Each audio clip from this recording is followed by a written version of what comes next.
தக்காளி சாதம் செய்யலாம். 250 கிராம் இந்த டம்ளரில் 1 டம்ளர் எடுத்து வச்சுருக்கிறேன். நல்லா ஊற வச்சு ஒரு அரை மணி நேரம் நல்லா ஊற வச்சு கழுவி நல்லா சுத்தமாக வச்சுருக்கிறேன் அரிசி. பெரிய வெங்காயம் இந்த மாதிரி நீல வாக்கில் 2 வெங்காயம் கட் பண்ணி வச்சுருக்கிறேன்.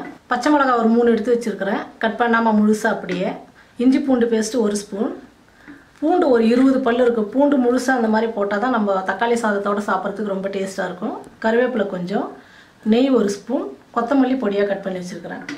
நான் 3 தக்காளி எடுத்து நல்லா பெரிய சைஸ் தக்காளி 3 எடுத்து மிக்சியில் போட்டு நல்லா அரைச்சி வச்சுருக்கிறேன். 1 ஸ்பூன் மிளகாத்தூள், கரம் மசாலா தூள் 1/2 ஸ்பூன், மஞ்சள் தூள் 1/4 ஸ்பூன், 1/2 ஸ்பூன் சோம்பு, லவங்கம் ஒரு 3, 1 துண்டு பட்டை. குக்கர் நல்லா சூடு ஏறட்டும். நெய் போட்டுக்கலாம். நெய் 1 ஸ்பூன் போட்டுருக்குறேன். இப்போ எண்ணெய் வந்து 3 ஸ்பூன் போட்டுக்கலாம். எண்ணெய் காஞ்சிருச்சு. பட்டை, லவங்கம், சோம்பு போட்டுக்கலாம். இது நல்லா பொரிஞ்சு வரட்டும். பச்சை மிளகா, பூண்டு போட்டுக்கலாம். பாருங்கள், பூண்டு பச்சை மிளகாலாம் வந்து நல்லா வதங்கிடுச்சு. இப்போ நம்ம கட் பண்ணி வச்சுக்கிற வெங்காயம் போட்டுக்கலாம்.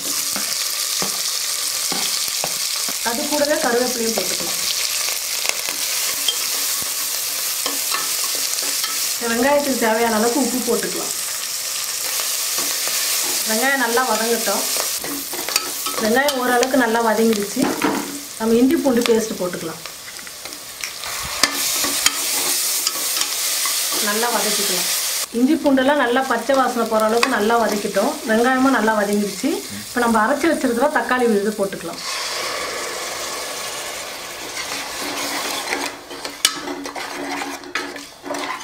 தக்காளி வந்து நல்லா கொதிக்கணும். கொதித்து நல்லா கட்டியாக வர அளவுக்கு நம்ம நல்லா வதக்கிக்கலாம். தக்காளி சாதத்துக்கு நான் 1 டம்ளர் அரிசி ஊற வச்சுருந்தேன்.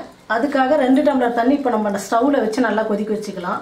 இது எதுக்காக நம்ம சுடுதண்ணி வைக்கிறோன்னா, தக்காளி சாதம் அது ரெடி ஆகிறதுக்குள்ளே தண்ணி ஒரு பக்கம் கொதிச்சா நம்ம சீக்கிரமாக வேலை ஆகும். அதே மாதிரி சாதம் வந்து ஒட்டாமல் நல்லா பழப்பெல்லாம் நல்லாயிருக்கும் சாப்பிட்றதுக்கு. அதுக்காக தான் நம்ம வந்து எந்த கலவை சாதம் செஞ்சாலும் தண்ணி கொதிக்க வச்சு நம்ம ஊற்றிக்கலாம். அந்த பக்கம் தண்ணி கொதிச்சுட்டே இருக்கட்டும். நம்ம இந்த பக்கம் தக்காளி வந்து ரொம்ப நல்லா வதக்கிக்கலாம். பாருங்கள், தக்காளி வந்து நம்ம தண்ணியே ஊற்றணும். எந்த அளவுக்கு கெட்டியாக நல்லா வதங்கி தக்காளியோட பச்சை வாசனை நல்லா போயிடுச்சு. இப்போ நம்ம எடுத்து வச்சுருக்கிற மிளகாத்தூள், கரம் மசாலா தூள், மஞ்சள் தூள் போட்டுக்கலாம்.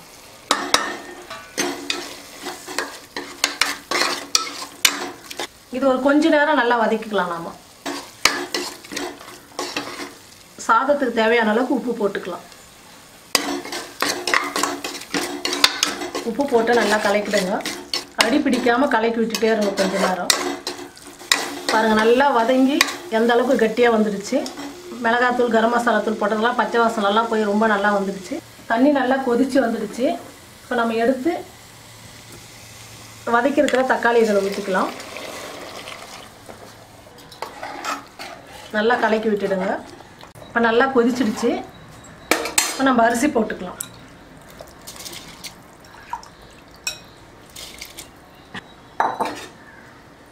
நல்லா கலக்கி விட்டுடுங்க. இப்போ நம்ம குக்கர் மூடி போட்டு மூடிடலாம். ஒரு விசில் வந்த உடனே கம்மியில் வச்சுடுங்க. கம்மியில் வச்சுட்டு ஒரு 5 நிமிஷம் கழிச்சு ஸ்டவ் ஆஃப் பண்ணிவிடுங்க. அப்போ தான் வந்து உங்களுக்கு சாப்பாடு நல்லா பளபளன்னு இருக்கும். சாப்பிட்றதுக்கு ரொம்ப டேஸ்ட்டாக இருக்கும். வெயிட் எல்லாம் நல்லா குறைஞ்சிடுச்சு. நம்ம குக்கர் மூடி திறந்துக்கலாம். பாருங்கள், குக்கர் மூடி திறந்த உடனே எவ்வளோ வாசனை எவ்வளோ நல்லா வந்திருக்குது. நல்லா கலராக நல்லா வந்திருக்கு பாருங்கள். நல்லா கலக்கி விட்டுக்கலாம். கொத்தமல்லி மேலே தூவிக்கலாம். பாருங்கள், சாப்பாடு வந்து நல்லா பளபளன்னு நல்லா வந்திருக்குது. கொஞ்சம் சூடாறுனா இன்னும் ரொம்ப சூப்பராக நல்லாயிருக்கும். தக்காளி சாதம் ரெடி ஆகிடுச்சு. செஞ்சு பார்த்துட்டு கமெண்டில் சொல்லுங்கள், ஷேர் பண்ணுங்கள்.